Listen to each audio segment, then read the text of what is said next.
İstiklal Marşı. Korkma, sönmez bu sokaklarda yine al sancak. Sönmeden yurdumun üstünde en sonacak. O benim milletimin yıldızudur parlayacak. O benimdir, o benim milletimindir ancak. Çakma, kurban olayım kendini ey nazlı hilal.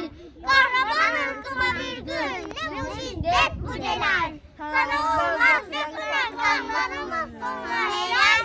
Hakkıdır, hakka taban milletimin istiklal. Böyle değerleridir, hür yaşarım, hür yaşarım. Hangi tanrım bana zincir vuracaktır şaşarım. Tükrümüş sevdiğim bendim içineler taşarım. Yırtarım dağları engellere sığmam taşarım. Garbın afakını sarmışsa çelik zırhı doğar. Ve benim imam dolu göğsüm gibi haddim var. Unusun, korkma, nasıl böyle bir iman var? Medeniyet dediğin tek dişe kalmış adama. Arkadaş, yurdumu alçaklara uğratma. Sakın, siperek gövdeni dursun mu hayatın sakın. Doğacaktır sonra o dediği günlere bakın. Kim bilir, belki yarından da yakın.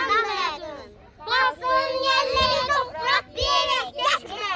Tanrı, düşün altındaki binlerce sefersiz yatanı. Sen şehit olsun, incitme, yaraktır atanı. Böyle dünyalara alsan da bu cennet vatanı. Kim bu cennet vatanının uğruna olmaz ki feda. Şehda fışkıracak toprağı sıksan şehda. Canım, cananım, bütün varlığım alsan da hüda. Etmesin tek vatanımdan beni dünyaca tara.